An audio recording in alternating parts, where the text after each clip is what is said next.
Aisar tanpa Fuji, bagaimanakah karirnya di negara Indonesia? Apakah mengalami penurunan? Ataukah stay saja? Ataukah tetap akan ada kenaikan? Nah, kalau dilihat dari aura yang terpancar dari energinya Aisar, di mana Aisar ini orangnya aktif, pikirannya selalu berpikir, nggak ada diemnya, juga cairnya, lucunya, dan lain sebagainya. Itu membuat orang tuh menjadi Aisar tanpa Fuji, bagaimanakah karirnya di negara Indonesia? Apakah mengalami penurunan? Ataukah stay saja? Ataukah tetap akan ada kenaikan? Nah, kalau dilihat dari aura yang terpancar dari energinya Aisar, di mana Aisar ini orangnya aktif, pikirannya selalu berpikir, nggak ada diemnya, juga cairnya, lucunya, dan lain sebagainya. Itu membuat orang tuh menjadi kangen untuk melihat, selalu melihat, mengikuti apa yang dikontenkan oleh Aisar.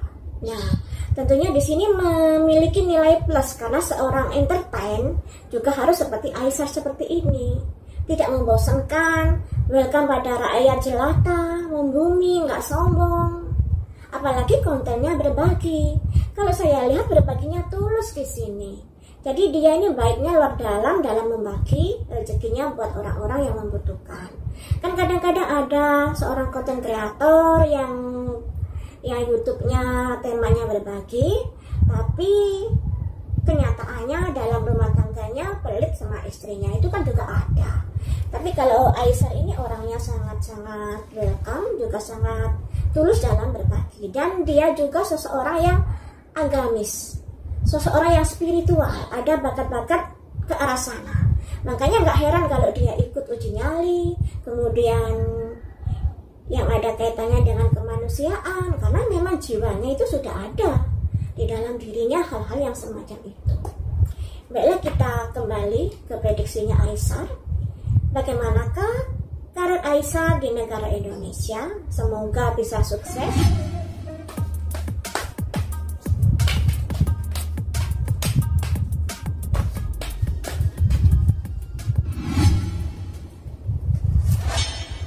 Ada 6 cangkir. 6 cangkir, ada orang dari masa lalu yang selalu dikait-kaitkan. Bisa jadi Fuji selalu dikait-kaitkan di dalam karirnya, di dalam perjalanan hidup Aisar di sini. Dan dengan adanya terkaitan dengan Fuji, itu juga membantu meningkatkan nama Aisar di negara Indonesia. Itu tidak bisa kita pungkiri loh. Aisar dikenal ini karena pintu pembukanya dari Fuji. Memang dulu-dulu Aisar sudah konten-konten ya, tapi hampir tidak semuanya mengenal Aisar, hanya sebagian saja. Tapi setelah dia tinju dengan Fadli, kemudian nyebut-nyebut nama Fuji, barulah kita nih melek, anak ini kok lucu ya, anak ini kok bahagia pembawaannya ya, dan itu membuat kita menjadi suka kepadanya. Apalagi juga nama Fuji ke bawah. Pintu pembukanya di situ, mengapa dia sampai dikenal di Indonesia. Selanjutnya, ada simbol Ratu Cangkir seperti yang saya bilang tadi. Ada kaitannya dengan nama Fuji di sini sampai dia menjadi trending topik, menjadi dikenal, dan itu nggak bisa dipungkiri loh ya. Orang dari masa lalu, cirinya adalah sosok perempuan yang disimbolkan Ratu Cangkir. Ratu itu tertinggi ya, kedudukan tertinggi, yang artinya memiliki status sosial yang tinggi, dan orang ini jadi pintu pembuka dari karirnya Aisar di negara Indonesia. Nah, ada konflik di sini, tapi sayangnya di karirnya Aisar di negara Indonesia ini juga ada konflik loh ya. Jadi Aisar juga harus hati-hati. Apakah konflik ini terkait dari pro kontra antara Fuji dengan Aisar? Karena nggak bisa dipungkiri loh ya, beritanya ada yang bilang Aisar panjat sosial, Aisar pansos, Aisar manfaati Fuji, dan lain sebagainya. Dan ini membuat adanya gesekan-gesekan di dalam karirnya Aisyah, dan itu juga ada pengaruhnya juga untuk Aisyah. Jadi dia juga serba salah kepada Fuji tentunya. Ada 5 pedang. Aisyah, hati-hati dengan circle pertemananmu di negara Indonesia.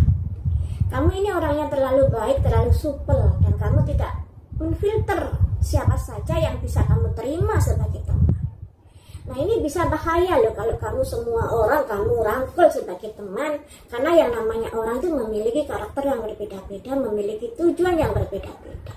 Di sini harus hati-hati karena circle dari pertemananmu bisa pada akhirnya membuat kamu menjadi kerepotan nantinya. Ada upaya menusukmu dari belakang, ada upaya untuk menjegal karirmu di negara Indonesia ini. Dan sebenarnya ini juga sudah terjadi loh, tanda-tandanya kemarin itu kan ya, yang Bunga, kemudian juga yang namanya Ayu meng-up di media sosial terkait dari perbuatan Aisyah kepadanya. Dan di sini ada kaitannya dengan circle pertemanan. Semoga kedepannya Aisyah tetap hati-hati di sini ya. Ada ratu bawa pedang. Nah, ratu bawa pedang ini ada kaitannya dengan Fuji.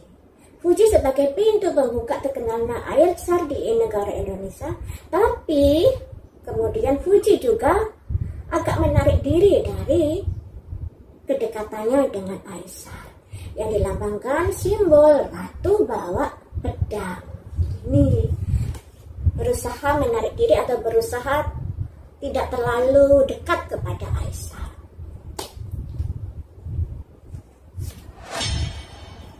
Dan ini membuat Aisyah menjadi kepikiran teman-teman. Seperti yang saya prediksi kemarin, Aisyah ini memang menyukai Fuji.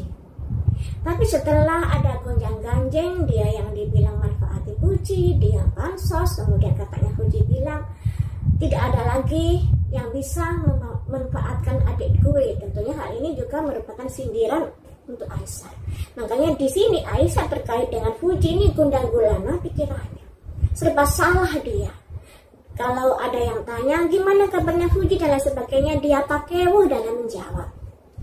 Nah ini loh ya, ada simbol 9 pedang, simbol seseorang yang stres kepikiran di malam hari saat dia tidur.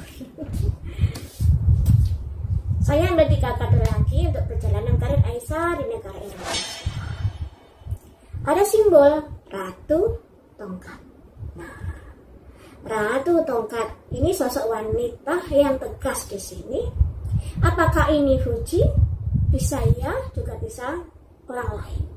Karena simbol-simbol ini multi tafsir ya teman-teman, bisa diartikan yang intinya ya, intinya seseorang wanita yang memiliki ketegasan dan memiliki karir yang bagus di sini.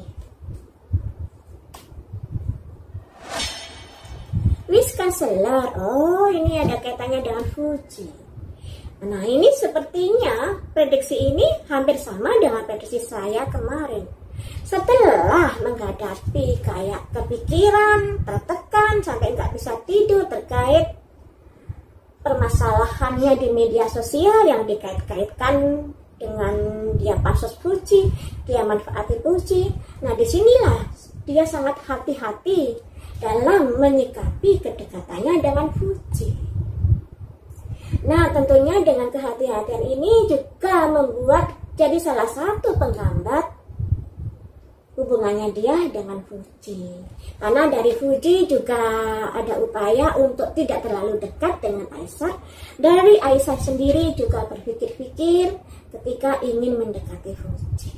Jadi sama-sama serba pakewo dua orang ini. Karena siapa? Ya karena netizen lah yang sudah kayak menghendaki mereka berjodoh, kemudian menghujat salah satunya dan lain sebagainya. Ini menjadi biang dari permasalahan yang terjadi dalam kedekatan mereka berdua. Andai kata netizen menonton saja, kemudian berdoa yang terbaik untuk kedekatan mereka, semoga saja bisa cepat dalam perjodohannya. Itu akan lebih baik lagi ya. Tapi ya begitu, yang namanya netizen kan semuanya minta serba cepat.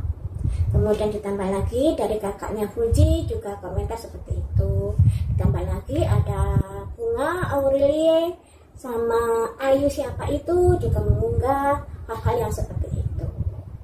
Dari karakter Aisyah ini memang ada jiwa petualang, karena dia di elemen api, semangatnya membara ke korban. Dia kalau kerja di dalam ruangan nggak betah, inginnya kerja di lapangan, bertemu dengan seseorang, bertemu dengan masyarakat, atau bertemu dengan alam. Jadi yang disuka itu memang seperti itu. Ada jiwa petualangan di dalam diri Aisyah. Selanjutnya satu kartu lagi untuk karir Aisyah di negara Indonesia. 7 jangkir.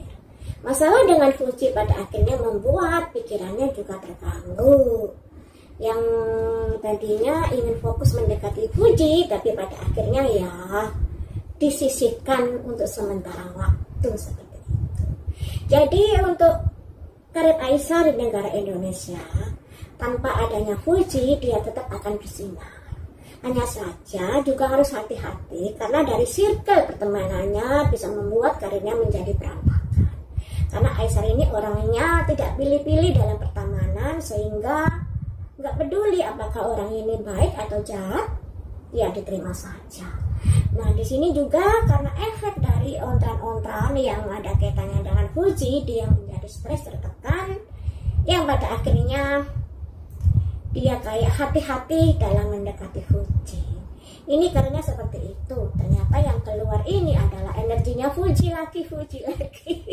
Dimana Fuji merupakan gerbang pintu pembuka dikenalnya Aisyah oleh kebanyakan netizen Indonesia. Ya. Untuk masalah materi sekarang ya, apakah Aisyah akan mendapatkan keuntungan dalam materi yang begitu banyak ketika dia berkarir di negara Indonesia?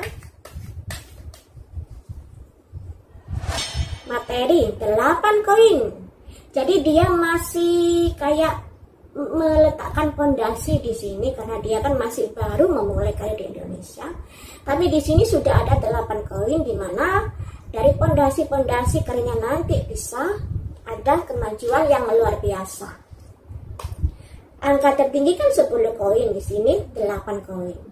Dalam memulai usaha aja fondasinya sudah angka 8, tinggal 2 angka lagi sudah 10 koin ya teman-teman. Jadi kurang 2 langkah lagi dia akan bisa luar biasa di negara Indonesia kali ini.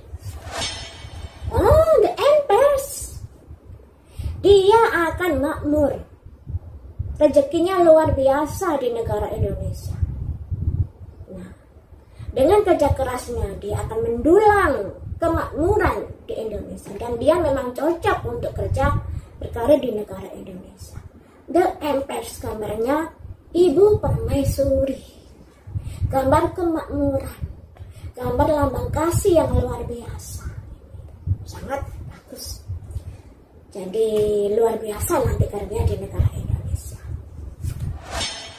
Tapi hati-hati Aisyah, dengan kesuksesanmu nanti sepertinya ada yang kurang suka, ada yang iri dengki, karena di sini ada simbol transformasi, perubahan. Nah, jadi untuk Aisyah harus hati-hati dalam berkarir, karena circle dari pertemananmu bisa membuat karirmu menjadi kurang bagus. Ditambah lagi ada transformasi, ini ada perubahan-perubahan yang bisa terjadi di karirmu ketika kamu kurang hati-hati. Seperti itu ya teman-teman untuk Aisyah. Aisyah ini orangnya kadang-kadang gegabah, kurang pikir panjang. Itu yang perlu diperhatikan untuk Aisyah. Oke, seperti itulah videonya. Sampai jumpa di video-video selanjutnya. Dadah.